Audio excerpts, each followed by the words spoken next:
A bridge that breathes and grows stronger with time. আজ বলছি মেঘালয়ের সেই অবিশ্বাস্য লিভিং রুট ব্রিজের রহস্য। Hello and welcome back to Priya Rani Chhetri.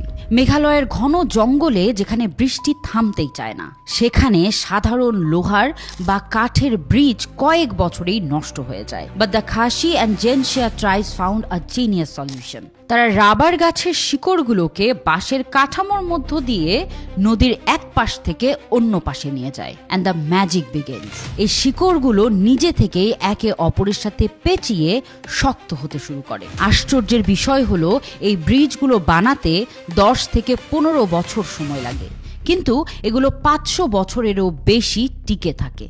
যত সময় যায় এই জীবন্ত ব্রিজগুলো তত বেশি মজবুত হয়।